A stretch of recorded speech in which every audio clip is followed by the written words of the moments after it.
Bonjour à tous, je viens aujourd'hui vous parler d'un livre en particulier et il s'agit de Au revoir là-haut de Pierre Lemaitre.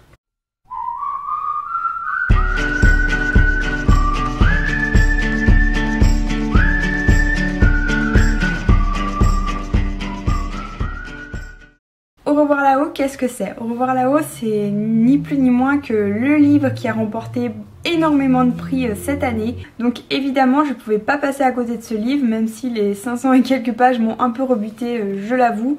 J'avais vraiment envie de le lire et je l'ai fait. Ça m'a pris toutes les vacances globalement. Pendant mes 2 semaines de vacances, j'ai lu un seul livre, c'est celui-ci, mais je ne regrette pas du tout.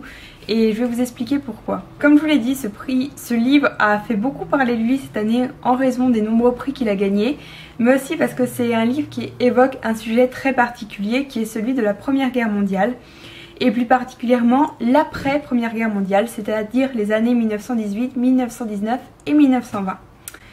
Donc, je pense que vous avez deviné que c'est un livre qui s'inscrit un peu dans un contexte particulier, puisqu'en 2014, on va fêter, entre guillemets, enfin en tout cas il va y avoir pas mal de commémorations sur la Première Guerre mondiale, puisque ça va être le centenaire.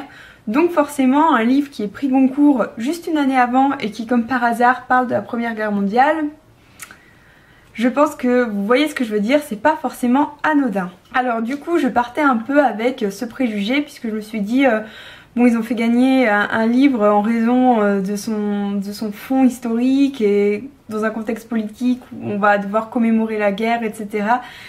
Du coup, je me disais, c'est vraiment politiquement orienté. Et forcément, je pense qu'il y a un peu de ça, je n'en démords pas. Mais à côté de ça, je dois avouer que c'est une œuvre magistrale et qui, je pense, fera beaucoup parler d'elle. Ce que je vous conseille surtout, c'est de ne pas vous fier au résumé, donc à la 4e de couverture de ce livre, parce que dedans il est écrit qu'en fait c'est l'histoire d'une escroquerie, etc. L'escroquerie, elle commence à peu près ici. Donc voilà, ça c'est sur l'escroquerie et ça c'est sur l'après-guerre. Donc vous voyez que le résumé est un peu menteur. Donc qui est Pierre Lemaitre? Pierre Lemaitre, c'est un romancier français qui était surtout connu pour ses polars.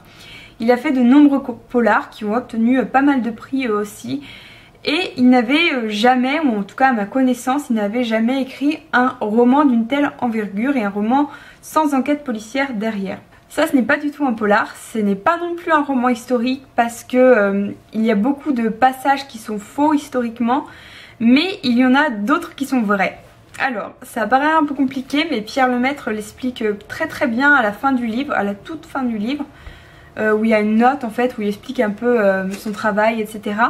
Et donc on ne peut pas considérer que ce soit un livre historique parce qu'il y a beaucoup de faux, même si certains éléments sont vrais ou sont inspirés de faits réels. Ça parle d'un sujet qu'on ne connaît pas forcément et dont la France ne se vante pas, on va dire, puisque c'est la toute après-guerre, Première Guerre mondiale. Donc c'est une période assez particulière, puisque d'un côté on va commencer à glorifier les héros de la guerre, à ériger des monuments aux morts, des commémorations, etc. Et en même temps, la plupart des anciens combattants vont vivre dans une misère absolue, où ils ne vont trouver ni logis, ni travail, ni argent, et ils vont tous se retrouver complètement désarmés et psychologiquement très mal, parce que vous imaginez qu'après être resté 4 ans dans les tranchées, on s'en sort pas forcément indemne. Et donc ce livre met le doigt sur cette particularité et est plutôt critique vis-à-vis de la France et de l'État français. Et ça c'est intéressant parce que, comme je vous l'ai dit, ce livre c'est un livre qui a quand même vocation à faire un travail de mémoire quelque part, parce qu'il veut montrer des aspects particuliers de la Première Guerre mondiale. Et c'est bien de montrer ce genre d'aspect selon moi, parce que tout n'est pas toujours rose, tout n'est pas toujours comme on nous l'a présenté. Et il y a souvent des choses qui sont occultées dans l'histoire, ou des détails qu'on va laisser de côté pour montrer par exemple que les héros de la guerre, l'euphorie de la victoire, etc.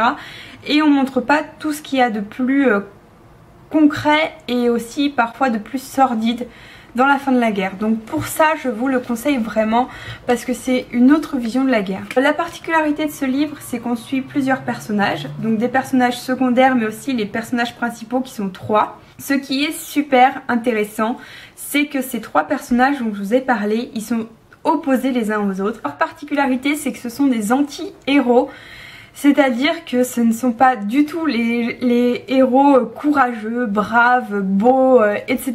qu'on a l'habitude de voir.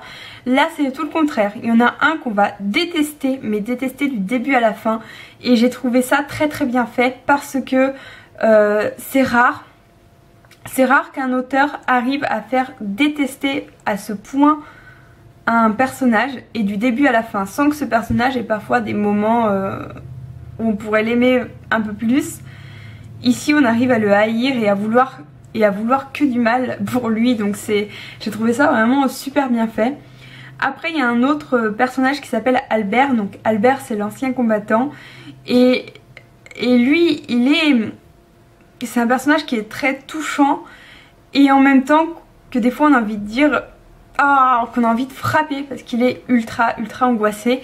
Et ce que j'ai trouvé, franchement, ce que j'ai trouvé vraiment réussi, c'est qu'on arrive véritablement à sentir l'angoisse d'Albert dans ce livre, c'est-à-dire qu'on sent qu'il n'est pas bien et il nous transmet son état de nervosité. Alors dit comme ça a pas l'air terrible parce que ça donne peut-être l'impression qu'on va se sentir nerveux et mal, etc. Mais je trouve que c'est vraiment très bien fait de la part de l'auteur parce que pour transmettre de la nervosité, c'est quand même quelque chose de peu habituel, on va dire. C'est une écriture d'une très grande qualité, très maîtrisée évidemment. Dans les points négatifs, je dirais qu'il y a quand même quelques longueurs parce que vous imaginez bien qu'un livre gros comme ça, forcément il y a des moments où le rythme va être un peu plus lent, voire un peu trop lent. Et le problème principal selon moi, c'est que vraiment jusque là c'est très lent et ensuite ça s'accélère et la fin s'accélère vraiment, s'accélère très vite. Bon, ça fait un peu pléonasme, mais je pense que vous voyez ce que je veux dire, c'est-à-dire que ça va trop vite d'un coup et ça tranche trop avec le début de l'histoire selon moi. Alors ça peut être un effet de style qui a été voulu par l'auteur, mais j'ai trouvé qu'ici ça n'allait pas. Enfin, j'aurais préféré qu'il y ait plus de rythme dans le roman. Une autre critique qui peut peut-être être faite, c'est qu'on pourrait reprocher aux personnages, à certains personnages, notamment des personnages secondaires, d'être un peu caricaturaux ou un peu clichés.